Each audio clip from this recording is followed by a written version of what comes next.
Welcome back everyone, this is Muskan और हम पढ़ रहे हैं class 10th economics from NCERT. तो चैप्टर 1 ही कंटिन्यू कर रहे हैं। आज हम पढ़ेंगे public facilities. How is it that the average person in Haryana has more income than the average person in Kerala but lags behind in these crucial areas. हमने पिछली क्लास में दो टेबल्स देखे थे, एक पे डिफ्रेंसिएशन था इनकम के बेस पे और दूसरे टेबल में हमने देखा था differentiation between different states on the basis of other aspects than income. तो हमने देखा था कि हरियाणा इनकम के बेसिस पे जब हम डिफरेंशिएट कर रहे थे स्टेट्स को तो हरियाणा लीड कर रहा था, Haryana was on the top. Haryana, Kerala और बिहार, इन तीनों स्टेट्स का डिफरेंस देख रहे थे। तो हरियाणा जो था वो टॉप मोस्ट पे था, ठीक है। एवरेज इनकम जो हरियाणा के लोगों की थी वो ज़्यादा थी, लेकिन केरला के लोगों की कम थी। लेकिन क्रूशियल एरियाज़ की जब हम बात करते हैं तब हरियाणा पीछे हो जाता है केरला से। केरला वहाँ पे टॉप मोस्ट स्टेट में से आता है। अब इसके पीछे का रीज़न क्या है? Money in your pocket cannot buy all the goods and services that you may need to live well. पैसा, हाँ आप चीज़ें खरीद सकते हो, गुड्स एंड सर्विसेज खरीद सकते हो, परचेज कर सकते हो पैसों से, लेकिन हर एक गुड्स और सर्विसेज आप नहीं खरीद सकते जिससे आपकी लाइफ बेटर हो, लिविंग बेटर हो। So income by itself is not a completely adequate indicator of material goods and services that citizens are able to use. For example, normally your money cannot buy you a pollution free environment or ensure that you get unadulterated medicines unless you can afford to shift to a community that already has all these things. यहाँ पे बताया है कि हाँ आप चीज़ें, हर goods और services नहीं खरीद सकते। तो क्या आप पैसों से पोल्यूशन फ्री एनवायरनमेंट खरीद सकते हो? नहीं खरीद सकते। क्या आप अनअडल्टरेटेड मेडिसिन मार्केट में अवेलेबल है, क्या आप उसको एलिमिनेट कर सकते हो? क्या आपको प्योर मेडिसिन ही मिले? नहीं हो सकता पॉसिबल। तो इसके लिए आपको कम्युनिटी ही चेंज करनी पड़ेगी। अगर आपको आपका इन्वायरमेंट, आपकी सराउंडिंग्स क्लीन चाहिए, पोल्यूशन फ्री एनवायरनमेंट चाहिए, तो आप वहाँ पे करेक्ट नहीं कर सकते चीज़ों को। आपको खुद की कम्युनिटी ही चेंज करनी पड़ेगी। आपको दूसरी कम्युनिटी में जाना पड़ेगा जहाँ पे, वहाँ दूसरी लोकेलिटी में जाना पड़ेगा जहाँ पे ऑलरेडी जो है एनवायरमेंट पोल्यूशन जो हो रहा है वो कम हो रहा होगा। Money may also not be able to protect you from infectious diseases. अब आपके आसपास इतना कचरा है, ठीक है, पानी इकट्ठा हो जाता है, ड्रेनेज प्रॉपर नहीं है, तो क्या होगा? वहाँ पे डिजीज़ पनपेंगी वहाँ पे, ठीक है। फिर वो आपको इन्फेक्ट करेंगे। आप जब बीमार हो जाओगे तो क्या, अब यहाँ पे बात की गई है कि क्या पैसों से आप डिजीज़ को प्रोटेक्ट कर सकते हो? प्रोटेक्ट मतलब डिजीज़ होने ही ना दो। सीधा सीधा मतलब यही है कि इन्वायरमेंट से लिंक करा गया है हर एक पॉइंट को, हर एक चीज़ को। मनी से आप इन्वायरमेंट को बिल्कुल परफेक्ट नहीं बना सकते unless the whole of your community takes preventive steps, ठीक है। आप अकेले कुछ नहीं कर सकते, पूरी कम्युनिटी, लोकेलिटी जहाँ पे आप रहते हो, वो पूरी सोसाइटी को एकजुट होकर उस पर काम करना पड़ेगा, तभी उस प्रॉब्लम का सल्यूशन निकलेगा। Actually for many of important things in life the best way also the cheapest way is to provide these things, these goods and services collectively. अब आप कुछ करने जाओगे तो वो आपके लिए टाइम भी कॉस्टली होगा, पैसे भी कॉस्टली होंगे, वहाँ पे जो खर्चा होगा वो ज़्यादा होगा। तो बेस्ट वे क्या है, चीपेस्ट वे क्या है कि सब लोग मिलकर उस चीज़ को कंट्रोल करने की कोशिश करें। गवर्नमेंट भी सपोर्ट करे, लोकल जो ऑफिशियल्स हैं वो भी सपोर्ट करें, जो हमारे कम्युनिटी, हमारे आसपास के लोग हैं वो भी उस चीज़ को लेकर सपोर्ट करें। इस चीज़ को समझाने के लिए इन्होंने एक एग्जाम्पल दी है। मैं डायरेक्टली एग्जाम्पल समझाती हूँ। एग्जाम्पल ये दी है कि आप एक ऐसी सोसाइटी में हैं, ऐसी लोकेलिटी में हैं जहाँ पे एक भी स्कूल नहीं है। स्कूल नहीं है और कोई भी स्कूल जाना नहीं चाहता, कोई भी स्कूल नहीं जाना चाहता, तो स्कूल भी नहीं है। लेकिन आपका मन है कि you want to go to school and study, तो आपके लिए क्या ऑप्शन होगा कि आप अकेले के लिए, आपके अकेले के लिए वहाँ पे स्कूल खुल जाएंगे? क्या आपके अकेले के लिए स्कूल खुलेंगे वहाँ पे? नहीं, ऐसा नहीं होगा। तो आपको आप क्या करोगे उस सिचुएशन में? आप करोगे कि आसपास के लोकेलिटीज़ में सर्च करोगे, दूसरे मोहल्ले जाकर आप वहाँ पे एजुकेशन, वहाँ पे स्कूल जाया करोगे। या फिर एक ऑप्शन है कि अगर आप अफोर्ड कर सकते हैं आपके पेरेंट्स कि आपको प्राइवेट स्कूल में लगा दिया जाए, तो ये सब चीज़ें होंगी। वहाँ पे स्कूल तभी खुलेगा जब सारे के सारे लोग, जितने भी उस लोकेलिटी में लोग रह रहे हैं, वो सपोर्ट करेंगे। ईच एंड एवरी पर्सन जब सपोर्ट करेगा, उस पर एक्ट करेगा, तब जाकर वहाँ पे स्कूल खुला जाएगा। गवर्नमेंट भी कहीं ना कहीं इसमें इम्पोर्टेंट रोल रखती है। तो बस यही कहा गया है कि in many areas children, particularly girls, अभी भी हाई स्कूल नहीं जा पाती क्योंकि government and society has not provided adequate facilities. जब आपको फैसिलिटीज़ प्रोवाइड कर दी जाएंगी तब आपको चांस मिलेगा पढ़ने का। फिर बात की है, Kerala has a low infant mortality rate because it has adequate provision of basic health and educational facilities. Similarly in some states PDS system, public distribution system, functions well. मतलब केरला की हमने बात करी थी कि इन्फेंट मोर्टेलिटी रेट जो है वहाँ पे काफ़ी अच्छा है। क्यों है अच्छा है? क्योंकि वहाँ पे जो बेसिक हेल्थ है लोगों की, बच्चों की, बेसिकली हेल्थ सेक्टर जो है या फिर एजुकेशनल सेक्टर जो है वो काफ़ी एडवांस किया हुआ है। वहाँ पे काफ़ी अच्छी प्रोविजंस दी गई हैं, हेल्थ फैसिलिटीज़ वहाँ पे अच्छी हैं, एजुकेशनल फैसिलिटीज़ भी बहुत अच्छी हैं। सिमिलरली कुछ स्टेट्स में PDS सिस्टम अच्छा काम करता है। तो वहाँ पे क्या होता है, health and nutritional status of people of such states is certainly likely to be a better. अब जहाँ पे कुछ एक्ट्स हो रहे हैं, यहाँ पे कुछ गवर्नमेंट इनिशिएट कर रही है, जहाँ पे हेल्थ फैसिलिटीज़ अच्छी हैं, एजुकेशनल फैसिलिटीज़ अच्छी हैं, तो वहाँ पे ऑटोमेटिकली जो है हमारी हेल्थ और न्यूट्रिशनल स्टेटस भी अच्छा होगा। हमने पहले पढ़ा था पिछली क्लास में ह्यूमन डेवलपमेंट रिपोर्ट यानी HDR के बारे में। Once it is realised that even though the level of income is important yet it is an adequate measure of the level of development, we begin to think other criteria. पहले हमने बात करी थी कि income से हम countries को हम देख सकते हैं इनकम के बेस पे कि कंट्री जो है, नेशन जो है हमारा डेवलप है या नहीं। फिर वो भी इनएडिकेट मेजर निकला। फिर हमने पर कैपिटा इनकम की बात करी। फिर हमने देखा कि वहाँ पे भी प्रॉब्लम्स आ रही हैं, तो फिर हमने दूसरे क्राइटेरियाज को पकड़ने की कोशिश करी, एग्जैक्ट कि क्या हमें ज़रूरत है वो पता चली। तो इसके लिए पिछली वीडियो ज़रूर देख लेना, डेवलपमेंट चैप्टर 1 इकोनॉमिक्स का पार्ट 3 ज़रूर देख लेना, तो उससे यू विल गेट कि हम क्या बात कर रहे हैं। There could be a long list of such criteria but then it would not be so useful. What we need is the small number of the most important things. अगर हम हर एक क्राइटेरिया की बात करें तो हम तो सिर्फ डाटा कलेक्ट करने में ही उलझ जाएंगे। हमें जो मेजर एक कंसर्न टॉपिक्स होते हैं, कंसर्न एरियाज होते हैं, वहाँ पे काम कहीं ना कहीं डिले हो जाएगा। तो हमें मोस्ट इम्पॉर्टेंट थिंग्स पर ही ध्यान देना चाहिए दूसरे क्राइटेरियाज जब हम लेते हैं उनमें से।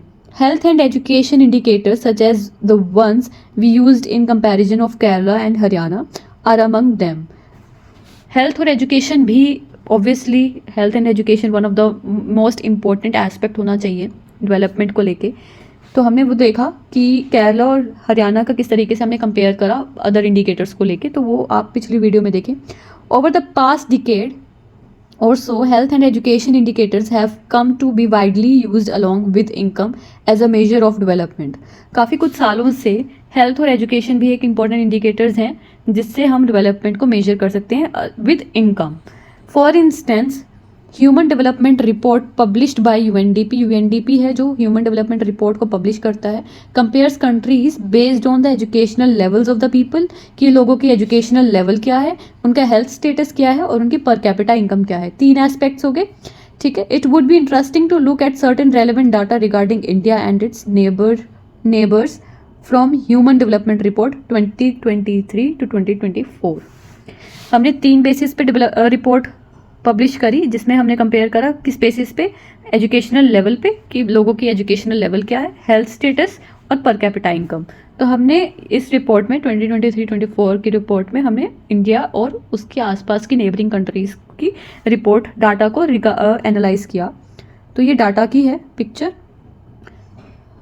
तो यहाँ पे आप देखेंगे कि जो श्रीलंका है जिसकी ग्रोस नेशनल इनकम भी हाई है, ठीक है, लाइफ एक्सपेक्टेंसी एट बर्थ ये भी हाईएस्ट है, mean years of schooling of people age 25 and above वो भी हाई है, HDI रैंक 78 है।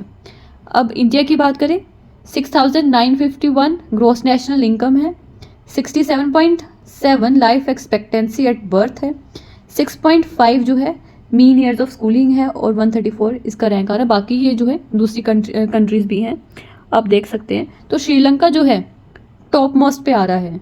ग्रॉस नेशनल इनकम जो कि पर कैपिटा इनकम होती है, लाइफ एक्सपेक्टेंसी कि एक इंसान जब बर्थ लेता है तो उसकी एज एक्सपेक्टेड कितनी होगी मैक्सिमम, कौन सी एज पे एक्सपेक्ट किया जाता है कि उसकी डेथ होगी या वो, तो ये लाइफ एक्सपेक्टेंसी होती है। Mean years of schooling obviously 25 की एज से लेकर उससे ज़्यादा जो एज है, कितने लोगों ने स्कूलिंग करी हुई है। HDI रैंक तो ओवरऑल रैंक बताता है।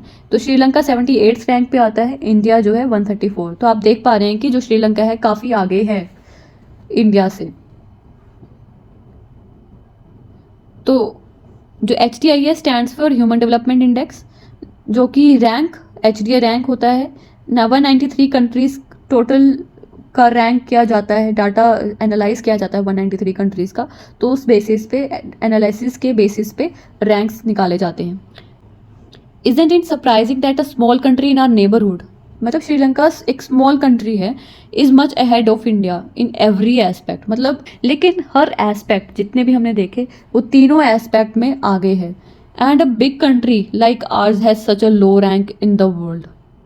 Obviously, table 1.6 also shows that though Nepal and Bangladesh have low per capita income than that of India, yet they are better than India in life expectancy.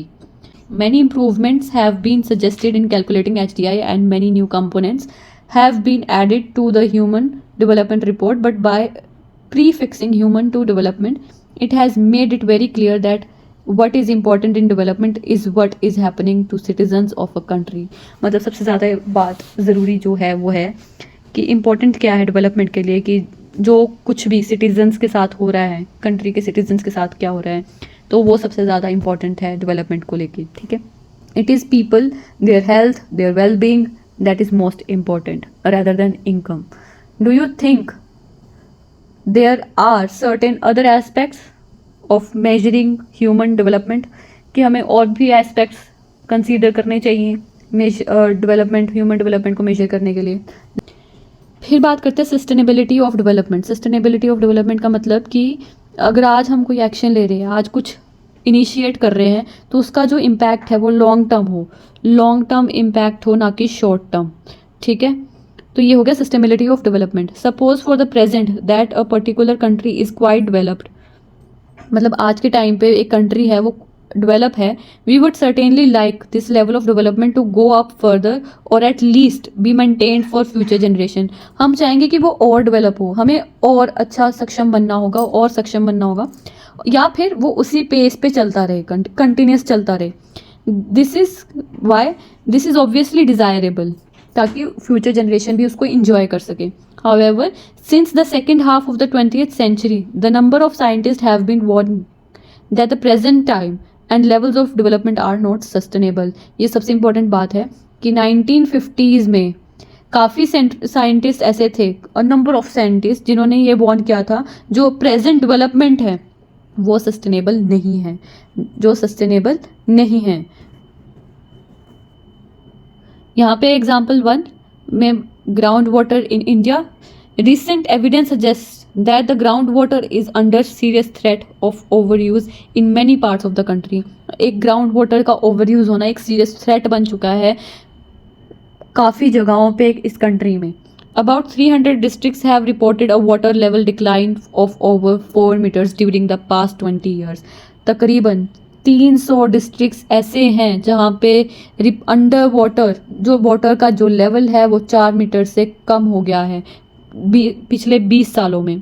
Nearly 1/3 of the country is over using their ground water reserve. तकरीबन 1/3 जो लोग हैं country के वो ground water reserves को over use कर रहे हैं, यानी ज़रूरत से ज़्यादा यूज़ कर रहे हैं। In another 25 years 60% of the country would be doing the same. आज तो 1/3% कर रही है, आने वाले 25 सालों में 60% ऑफ द कंट्री यही काम कर रही होगी। Present way of using this resource continues.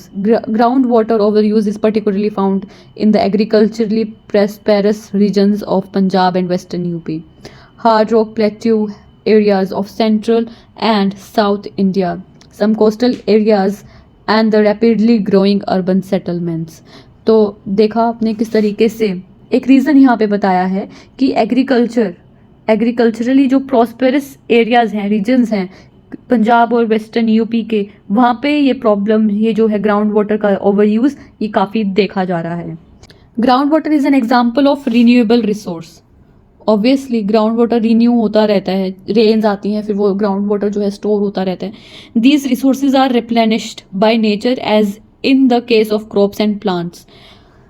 अब क्रॉप्स एंड प्लांट्स के केसेस में रिप्लेनिश होते रहते हैं ये resources. However even these resources may be over use. For example in the case of ground water, if we use more than what is being replenished by the rain, then we would be overusing this resource. अब पानी की usage जो है वो तो हमने बढ़ा दी, increase कर दी, लेकिन रेन वाटर जो स्टोर हो रहा है रिप्लेनिश ही तो करेगा. रेन वाटर जो है, रेन जब होती है, बारिश होती है, तो वो रिप्लेनिश करती है ग्राउंड वाटर के लेवल को. तो रेन वाटर जो स्टोर हो रहा है ग्राउंड में वो तो कम है, तो इससे क्या होगा, तभी ये ओवर यूज के सिचुएशन में पहुंचती है. Non renewable resources are those which will get exhausted after a few years of use. There are two kinds of resources. पहला है रिन्यूएबल रिसोर्सेज, फिर है नॉन रिन्यूएबल रिसोर्सेज. रिन्यूएबल वो होते हैं जो खुद रिक्रिएट कर लेते हैं, रिप्लेनिश हो जाते हैं. नॉन रिन्यूएबल होते हैं वो खत्म हो जाते हैं एक टाइम पीरियड के बाद. रिन्यूएबल रिसोर्सेज में ग्राउंड वाटर की एग्जांपल आ गई. नॉन रिन्यूएबल में हम आता है पेट्रोल, कोल एंड एटसेट्रा. तो ये हमारे नॉन रिन्यूएबल रिसोर्सेज हैं. We have fixed a stock on earth which can not be replenished. We do discover new resources that we did not know of earlier. New sources in this way add to the stock. However over time even this will get exhausted. नई नई चीज़ें जो हैं, नए नए resources जो हैं वो विद इन टाइम हमें मिलते रहते हैं. तो जैसे हमें कुछ रिसोर्सेज नए मिले हैं तो ऐसा भी होगा एक टाइम पीरियड के बाद वो ख़त्म हो जाएंगे, तो उनको नॉन रिन्यूएबल रिसोर्स कहा जाता है. एग्जाम्पल दी है पेट्रोल और कोल. ये एक टाइम पीरियड के बाद इनका रिजर्व जब ख़त्म हो जाएगा तो ये ख़त्म हो जाएंगे, तो ये दोबारा रिक्रिएट नेचुरली रिक्रिएट नहीं होंगे, रिप्लेनिश नहीं होंगे. ग्राउंड वाटर के केस में रिप्लेनिश हो सकता है, बट हम यहाँ पे दिक्कत क्या आ रही है कि हम ओवर यूज़ कर रहे हैं रिसोर्सेज को. ठीक है. Exhaustion of natural resources. अब यहाँ पे नेचुरल रिसोर्सेज की बात की गई है. टेबल 1.7 क्रूड ऑयल रिजर्व्स की यहाँ पे बेसिकली बात की गई है. यहाँ पे एक रिजर्व्स दिखाया गया है. यहाँ पे रीजन्स हैं, कंट्रीज हैं, रीजन एंड कंट्री. यहाँ पे रिजर्व्स की बात की गई है 1000 million barrels. Number of years reserves will last. ये एस्टिमेट है कि जो रिजर्व्स हैं वो कितने सालों तक रिजर्व में रहेंगे. तो मिडल ईस्ट में जो है 836 रिजर्व्स हैं जो कि 70 साल तक रहेंगे. ठीक है, 70 साल बाद खत्म हो जाएंगे. यूनाइटेड स्टेट्स ऑफ अमेरिका में 69 रिजर्व्स हैं बेसिकली. तो वो क्या 10.5 ईयर्स के बाद जो रिजर्व है वो ख़त्म हो जाएंगे. वर्ल्ड में, पूरे वर्ल्ड की बात करें तो 1732 रिजर्व्स हैं जो कि 47 ईयर्स तक रहेंगे हमारे पास, उसके बाद वो ख़त्म हो जाएंगे. The table gives an estimate of reserves of crude oil.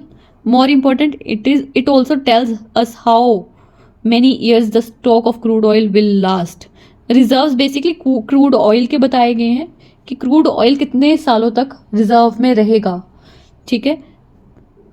If people continue to extract it at the present rate, reserves would be last only 50 more years.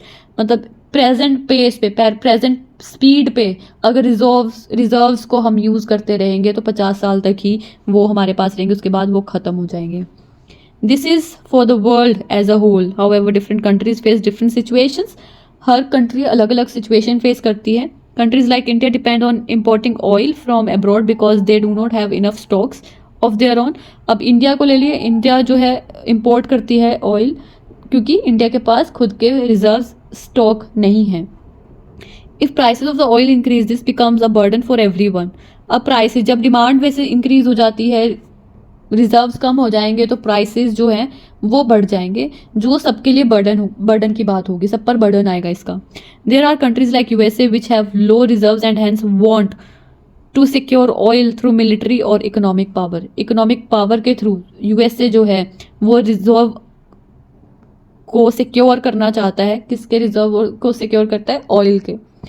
Consequence of environmental degradation do not respect national or state boundaries. This issue is no longer region or nation specific.